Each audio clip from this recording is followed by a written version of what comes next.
میرا سسر بہت زیادہ ٹھرکی انسان تھا۔ ان کو اپنی عمر کا بھی لحاظ نہیں تھا۔ وہ جب بھی میری طرف دیکھتے اپنے ہونٹوں پر زبان پھیرنا شروع کر دیتے اور ان کی میرے جسم سے آر پار ہوتی نظریں مجھے بے چین کر دیتی۔ جب بھی مجھے دیکھتے دودھ مانگنا شروع کر دیتے۔ ان کی یہ حرکتیں دیکھ کر مجھے ان پر بہت غصہ آتا تھا۔ شوہر کو کچھ بتا بھی نہیں سکتی تھی کیونکہ میری شادی کو ابھی 3 دن ہی گزرے تھے کہ میرے سسر نے مجھے آواز دے کر پکارا اور میرے ساتھ وہ کر دیا جس کا مجھے وہم و گمان میں بھی نہیں تھا۔ میرے سسرال میں بس میرے سسر ہی رہتے تھے اور میرے شوہر نے شادی کی رات ہی مجھے خاص طور پر کہہ دیا تھا کہ میرے پاپا کو غصہ بہت آتا ہے، انہیں کبھی بھی کسی بھی بات سے انکار مت کرنا ورنہ وہ غصے میں پاگل ہو جاتے ہیں۔ اور 3 دن سے میں بھی یہی دیکھ رہی تھی، جب بھی وہ میرے شوہر کو آواز دیتے تو میرے شوہر کی تو جیسے رنگت ہی اڑ جاتی تھی، ایک دم سے گھبراہٹ سی ہوتی تھی ان کو اور وہ فوراً سے کمرے سے باہر نکل جاتے تھے۔ اپنے شوہر کی بدحواسی دیکھ کر میرے دل میں بھی سسر کا بڑا روب تھا۔ اس سے تو واقعی بھی رہتے تھے۔ شادی کے 3 دن گزرے ہی تھے کہ چوتھے دن جب صبح سارم نے مجھ سے کہا کہ آج ہم باہر سمندر پر گھومنے جائیں گے، میں بھی خوش ہو گئی تھی۔ لیکن اس رات، میرا نام نمرا ہے، میں بہت ہی خوبصورت ہوں، میرے سسر نے سارم کو پکارا تو فوراً سے کمرے سے باہر چلا گیا۔ باہر سے مجھے اپنے سسر کی چیخنے چلانے کی آواز آ رہی تھی۔ کہہ رہے تھے کہ 3 دن شادی کے مزے میں گزر گئے ہیں، تمہیں احساس بھی ہے کہ فیکٹری میں تمہارے نہ ہونے کی وجہ سے کتنا نقصان ہو سکتا ہے، اور آج پھر تم چھٹی کر کے بیٹھ گئے ہو۔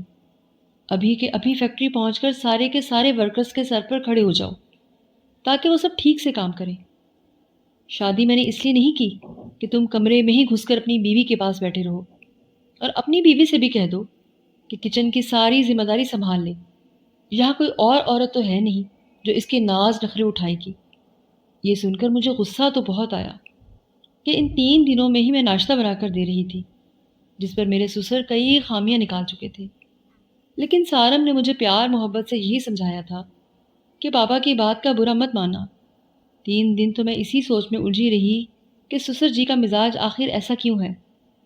لیکن آج جو شور شرابہ میرے سسر نے مچایا تھا، میں تو بہت گھبرا کر رہ گئی تھی۔ سارم جب میرے کمرے میں داخل ہوئے تو ان کا چہرہ بجھا ہوا تھا۔ کہنے لگے، سمرا میں معافی چاہتا ہوں، مجھے فیکٹری جانا پڑے گا۔ میں نے کہا کوئی بات نہیں، کام پہلے ہے، باہر گھومنے پھر کبھی چلے جائیں گے۔ میں نے بھی اعتراض نہیں کیا تھا۔ سارم تو اپنی فیکٹری پر چلے گئے تھے اور میں کچن میں آ کر تیزی سے برتن دھونے لگی۔ شادی کے چوتھے دن ہی میں نے کھانا بنایا اور گھر کے سارے کام مجھے کرنے پڑے۔ میرے سسر نے نوکرانی کو بھی جواب دے دیا تھا۔ کہتے تھے کہ جب بہو گھر میں آ گئی ہے تو صفائی بھی وہی کرے گی۔ میں نے پورے گھر کی صفائی کر لی تھی اور تھک ہار کر اب میں کمرے میں آرام کرنے کے لیے جانے لگی تو میرے سسر نے مجھے آواز دی اور اپنے کمرے میں بیٹھے ہوئے تھے۔ میں نے سر پر اچھی طرح سے دوپٹہ اوڑھ لیا، لیکن دوپٹہ ریشمی تھا، اس لیے جب اپنے سسر کے کمرے میں گئی تو میں نے پوچھا، جی پاپا جی، کچھ چاہیے تھا آپ کو؟ انہوں نے مجھے سر سے لے کر پاؤں تک بڑے غور سے دیکھا، پھر بڑی عجیب نظروں سے اپنے سوکھے ہوئے ہونٹوں پر زبان پھیرنے لگے۔ کہنے لگے، دودھ چاہیے۔ یہ سن کر مجھے سب سے پہلے اپنے دوپٹے کا خیال آیا تھا کیونکہ میرے سینے سے دوپٹہ سرک چکا تھا۔ میں نے فوراً اپنا دوپٹہ صحیح کیا اور کمرے سے باہر آ گئی۔ مجھے اپنے سسر کی حرکت بہت عجیب لگی تھی۔ سسر تو باپ کی جگہ ہوتا ہے اور باپ کبھی بھی بیٹیوں کو سر سے پاؤں تک اس طرح سے نہیں دیکھتے۔ میں فوراً ہی کچن میں آ گئی۔ میرا دل زور زور سے دھڑک رہا تھا، مجھے بڑا عجیب سا لگ رہا تھا۔ میں نے فریج کھولا اور دودھ کا گلاس رکھ دیا۔ اس سے پہلے کہ میں کمرے سے باہر جاتی مجھے سسر جی کہنے لگے کہ تھوڑی دیر میرے پاس پھر بیٹھ جایا کرو، بات کر لیا کرو، گھر میں اب تمہارے علاوہ تو کوئی ہوتا نہیں ہے اور میں بڑے دنوں سے اکیلا تھا، اکیلا ہی بیٹھ کر بور ہو جاتا ہوں۔ یہ سن کر میں پریشان سی ہو گئی تھی۔ میرے سسر کے کمرے میں صرف ایک ہی بیڈ تھا، الماری تھی اور بیٹھنے کے لیے الگ سے کوئی کرسی نہیں تھی، اس لیے مجھے مجبوراً ہی بیڈ کے کنارے پر بیٹھنا پڑا۔ مجھے ادھر ادھر کی باتیں کرنے لگے، لیکن جیسے ہی انہوں نے دودھ کا گلاس پکڑ کر منہ سے لگایا تو فوراً اسے پیچھے ہٹا لیا۔ کہنے لگے، اتنا ٹھنڈا دودھ ہے، یہ میں نہیں پی سکتا، مجھے تو گرم گرم دودھ پسند ہے۔ یہ کہتے ہوئے پھر ان کی نظریں میرے پورے وجود پر سفر کرنے لگی۔ ان کی نظروں میں نہ جانے ایسا کیا تھا کہ میں الجھن کا شکار ہونے لگی تھی۔ میرے ہاتھوں میں پسینے سے اترنے لگے، چہرے پر پسینے کے قطرے صاف دکھائی دینے لگے تھے۔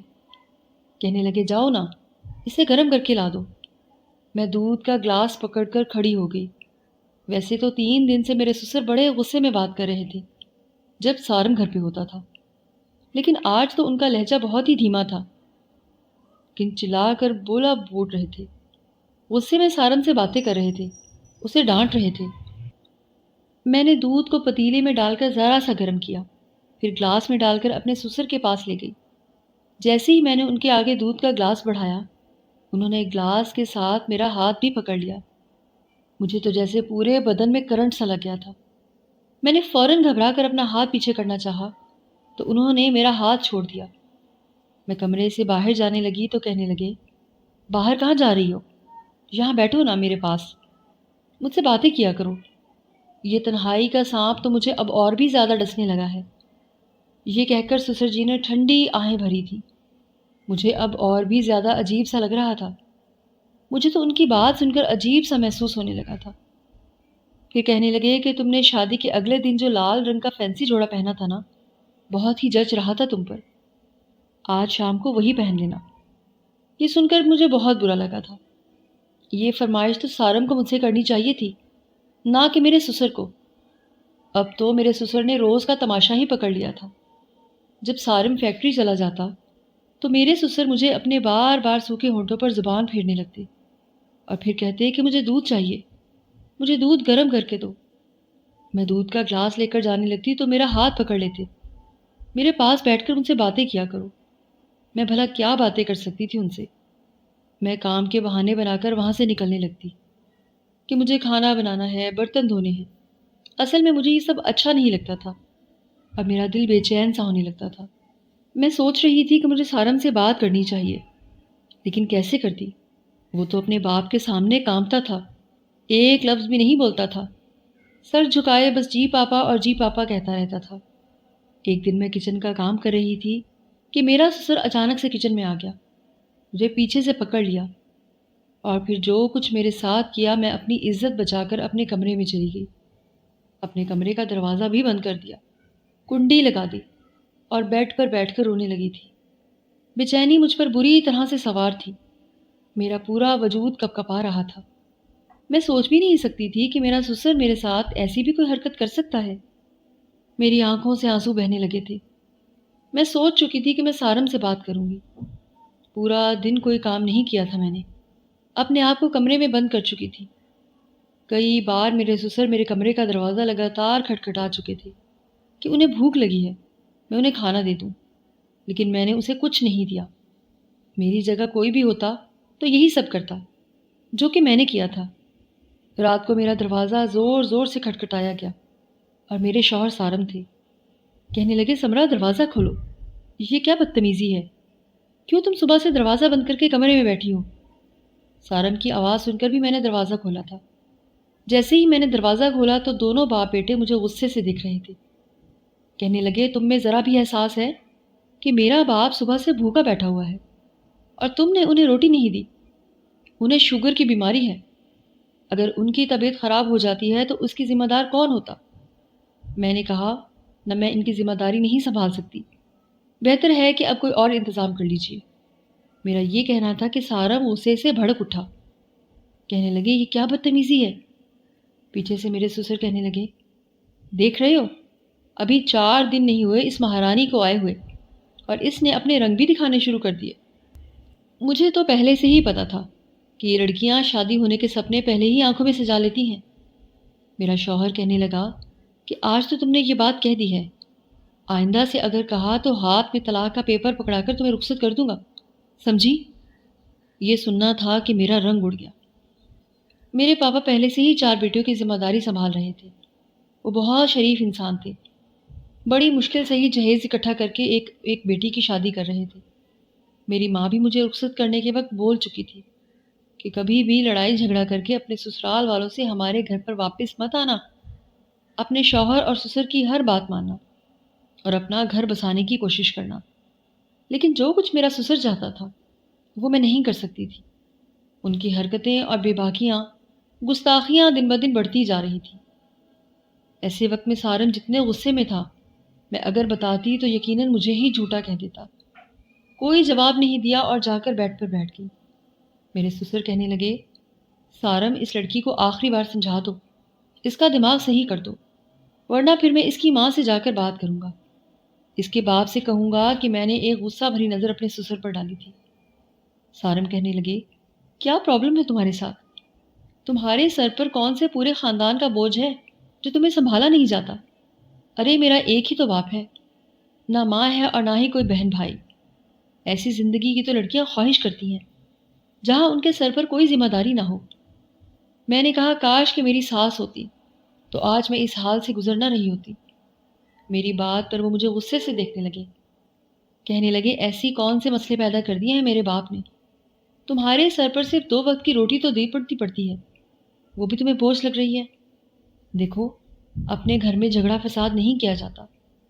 دیکھو، میں فیکٹری سے تھک ہار کر آتا ہوں اور آتے ہی یہ سب کچھ نہیں دیکھ سکتا۔ مجھے سکون چاہیے۔ میں شادی سے سکون حاصل کرنے کے لیے کی ہے، نہ کہ فساد اور جھگڑا دیکھنے کے لیے۔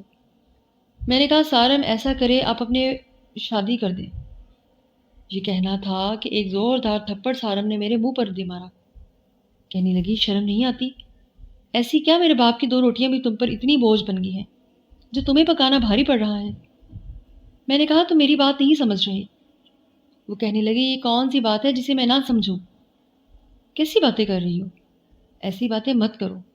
میرے باپ کی عمر 60 سال ہے، قبر میں باپ لٹک رہا ہے میرا، شوگر بلڈ پریشر کے مریض ہیں، اور تم چاہتی ہو کہ اس عمر میں میرا باپ ایک عورت کی ذمہ داری سنبھالے؟ اب میں انہیں کیا بتاتی کہ ان کا باپ اپنے ہی بیٹے کی بیوی پر نظر رکھے ہوئے ہیں۔ میں نے کہا کہ آپ شادی کروا دیں، میں آپ کے باپ اور ماں دونوں کو سنبھال لوں گی۔ میری بات پر وہ عجیب سی ہنسی ہنسا اور کہنے لگا کہ ایک میرے باپ کی 2 روٹی تو تم سے پکائی نہیں جا رہی، اور تم میری ستیلی ماں کو سنبھال کر دکھاؤ گی۔ یہ گھر اور بزنس اور فیکٹری، یہ سب میرے باپ کے نام ہے۔ اگر کوئی ان کی بیوی کی حیثیت سے آ گئی تو سب کچھ اپنے قبضے میں کر لے گی، مجھے اور تمہیں دھکے دے کر گھر سے باہر نکال دے گی۔ پاپا کے غصے سے تم اچھی طرح سے واقف ہو۔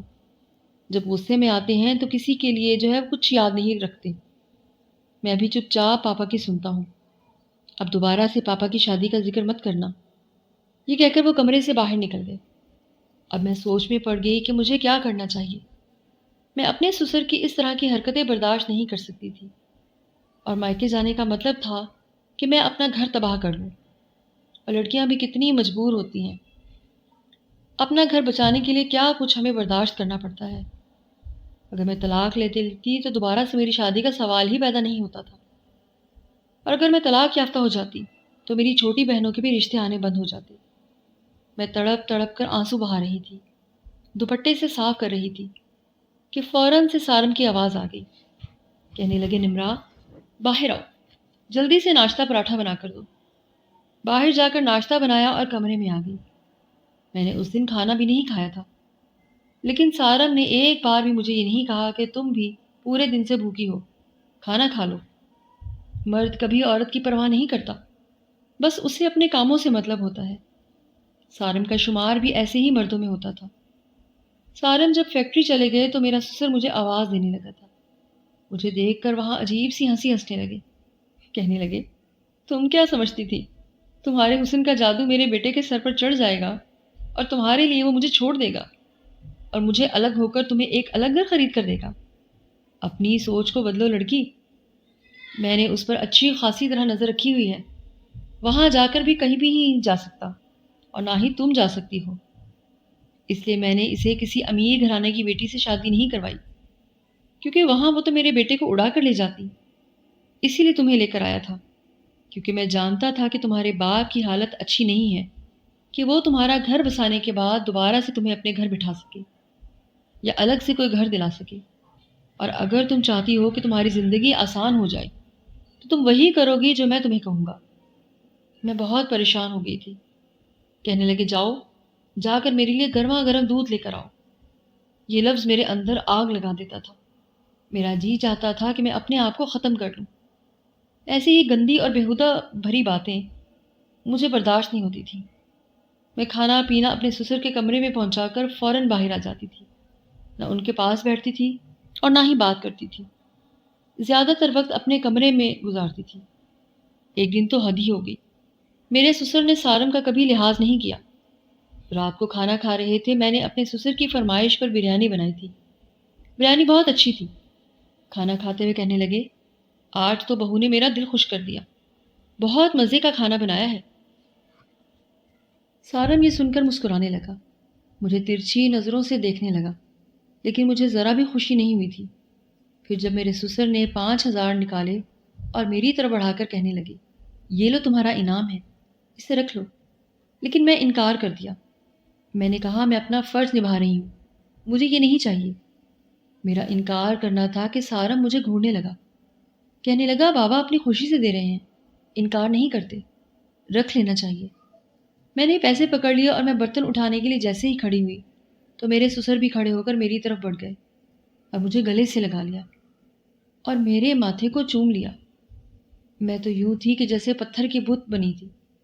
کہنے لگی میں تمہارے بدلے ہوئے رویے پر بہت خوش ہوں، ایسے ہی رہو گی تو بہت جلد میرے دل میں جگہ بنا لو گی۔ یہ کہہ کر وہ اپنے کمرے میں چلے گئے۔ میں سارم کو دیکھ رہی تھی، جس کے چہرے پر کوئی بھی تاثرات نہیں تھے، لیکن مجھے یہ چیز بہت بری لگی۔ میں نے کہا، پاپا کا یہ کون سا طریقہ ہے؟ میں ان کی سگی بیٹی نہیں ہوں، ان کو چاہیے کہ مجھے دور رکھ کر بات کیا کریں۔ ان کا کیا حق بنتا ہے کہ مجھے اپنے گلے لگانے کا؟ اسلام نے بھی تو ایک عمر کے بعد باپ اور بیٹی کو دوری رکھنے کا کہا ہے۔ اور ماں بیٹی میں بھی اس بات کے سارم بھڑک اٹھے، کہنے لگے، تم اتنی چھوٹی سوچ کے مالک ہو، میں نے کبھی سوچا نہیں تھا۔ میرا باپ تمہیں اپنی بیٹی کی طرح سمجھتا ہے، کیا ہوا جو انہوں نے تمہیں ذرا سا ساتھ لگا لیا، تمہارے سر پر پیار کر دیا؟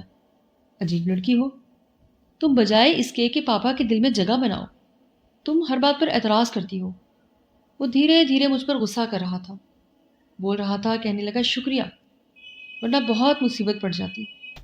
مجھ پر انگلی اٹھا کر مجھے وارننگ دینے لگا اور کہنے لگا کہ دیکھو، میں تمہیں آخری بار سمجھا رہا ہوں، اپنا رویہ پاپا سے ٹھیک رکھا کرو۔ میں رونے لگی۔ میں نے کہا، سارا میری برداشت کی حد اب ختم ہو چکی ہے، ایسا کرو مجھے زہر لا کر دے دو یا اپنے باپ کی شادی کر دو۔ یہ کہہ کر میں کمرے سے چلی گئی۔ کچھ دیر بعد باہر کی ڈور بیل بجی اور باہر سے آواز آنے لگی۔ میں کمرے سے باہر آئی تو مجھے پتا چلا کہ میرا ایک دیور بھی ہے جو باہر کے ملک میں ایجوکیشن حاصل کر رہا تھا اور وہ واپس آ چکا تھا۔ وہاں بھی اپنی بیوی کے ساتھ میرے دیور نے وہیں پر شادی کر لی تھی اور میرے سسر اس سے ناراض تھے، اس لیے اسے گھر نہیں آنے دیتے تھے، اور نہ ہی اس بات کا ہمیں کچھ معلوم تھا کہ سارم کی کوئی بھائی بھی ہے۔ میں ان دونوں میاں بیوی کو دیکھ کر حیران تھی۔ میرے سسر ابھی بھی غصے میں کھڑے تھے، کہنے لگے، اگر اپنی مرضی سے شادی کی تھی تو پھر اسے یہاں واپس کیوں لائے ہو؟ وہیں رہنے دیتے۔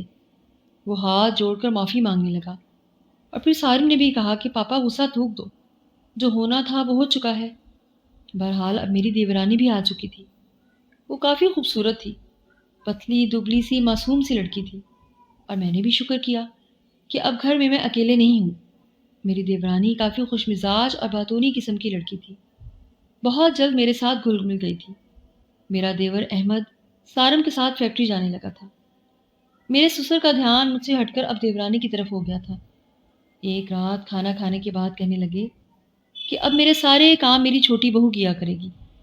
وہ بھی خوشی خوشی تیار ہو گئی، کہنے لگی، ٹھیک ہے بابا، آپ کو جو چاہیے ہوگا اب مجھ سے مانگ لیا کریں۔ احمد یہ سب سن کر مسکرانے لگا۔ لیکن کچھ دن گزرے تھے کہ ایک بار میری دیورانی جب سسر کے کمرے سے باہر آئی تو بڑی بدحواس تھی، بار بار اپنے چہرے کا پسینہ پوچھ رہی تھی۔ میں سمجھ سکتی تھی کہ وہ کس تکلیف سے گزر رہی ہے۔ کچن میں جا کر چپ چاپ برتن دھونے لگی۔ میں نے پوچھا، کیا ہوا؟ تو کہنے لگی، مجھے پاپا کی حرکتیں بڑی عجیب لگتی ہیں، عجیب نظروں سے دیکھتے ہیں، کبھی ہاتھ پکڑ لیتے ہیں، کبھی گلے لگا لیتے ہیں، کبھی عجیب سی باتیں کرتے ہیں۔ یہ سن کر تو میرے کانوں کی لو تک لال ہو جاتی تھی۔ کہنے لگی، میں تو احمد سے بات کروں گی۔ تو کہتے تھے کہ اس کے قریب کر لیتے، مجھے اپنے پاس بیٹھنے کی کوشش کرتے تھے، مجھے سب اچھا نہیں لگتا۔ میں نے کہا کہ یہ دونوں بھائی کبھی بھی اپنے باپ کی بات نہیں ٹالیں گے۔ میں نے بھی سارم سے بات کی تھی، لیکن انہوں نے میری کبھی نہیں سنی۔ لیکن میں تو احمد سے صاف کہہ دوں گی کہ اگر پاپا نے یہی رویہ رکھا تو میں اسے کہوں گی کہ الگ گھر خرید کر دیں۔ مجھے وہی جھگڑا پھر سے شروع ہوا تھا جو کہ میرے اور سارم کے بیچ ہوا تھا۔ احمد کہنے لگا کہ میں تمہارے ساتھ 2 سال باہر ملک میں اکیلے رہ چکا ہوں، اب میرے گھر تم آتی ہوئی 4 دن پاپا کی روٹی کیا بنا کر دینی پڑی؟ تم میرے ساتھ ہوتی تھی، اب میری دیورانی طلاق مانگنے لگی تھی۔ اس رات سارم جب گھر میں آیا کافی چپ چپ سا تھا۔ میں نے کہا ابھی بھی آپ یہی کہیں گے کہ میں غلط تھی؟ جو شکایت مجھے آپ کے پاپا سے تھی وہی آج ہمنا کو بھی ہے۔ اس کا مطلب ہے کہیں نہ کہیں تو پاپا بھی غلط ہے۔ میں آپ سے سچ کہہ رہی ہوں، انہیں ایک بیوی کی ضرورت ہے، بے شک ان کی عمر 60 سال کی ہے۔ آپ کو تو چاہیے تھا کہ اپنی امی کے مرنے کے کچھ دن بعد ہی ان کی شادی کروا دیتے تاکہ وہ ہمیں سچ میں بیٹیاں سمجھتے۔ میری بات شاید اب سارم کی عقل میں آ گئی تھی۔ ایک بار انہوں نے پاپا سے دوسری شادی کے لیے کہا تھا۔ میں تو چھوٹی موٹی ناراضگی دیکھنے لگی، کہنے لگے میں اس عمر میں شادی نہیں کروں گا، لوگ کیا کہیں گے؟ کیا دماغ خراب ہے؟ سارم نے کہا کہ ایک بیوہ عورت ہے، اگر آپ سہارا دیں گے تو اس میں کوئی حرج کی بات نہیں ہے۔ وہ عورت بھی 40-50 سال کی ہے اور بھائیوں کے گھر پر پڑی ہے، مشکل کی زندگی گزار رہی ہے۔ پہلے تو میرے سسر نے بڑے ناز نخرے دکھائے تھے، لیکن پھر 2-4 دن بعد ہی خود ہی کہنے لگے ٹھیک ہے میں اس سے شادی کر لیتا ہوں۔ کچھ دنوں میں ہی میرے سسر کی شادی ہو چکی تھی اور سارم اب مجھے خود کہتے تھے کہ تم نے ٹھیک کہا تھا، پاپا ابو کو ایک بیوی کی ضرورت تھی۔ میری نئی ساس سسر کا بہت خیال رکھتی تھی اور میری سسر کی نظریں ہم پر غلطی سے بھی نہیں اٹھتی تھیں۔ ہماری سمجھ میں ہر وہ چیز بہت عام ہو گئی ہے کہ اگر آپ کی عمر زیادہ ہو جائے تو اولاد انہیں دوسری شادی نہیں کرنے دیتی، جس کی وجہ سے ایسی مشکلات کا سامنا آنے والی بہو کو کرنا پڑتا ہے جیسے کہ میں اور میری دیورانی نے کیا تھا۔ تو دوستو، کہانی اچھی لگی ہو تو لائک اور سبسکرائب کیجیے اور شیئر کر دینا۔ ملتی ہوں ایک نئی کہانی میں ایک نئے ٹاپک کے ساتھ، تب تک کے لیے اللہ حافظ۔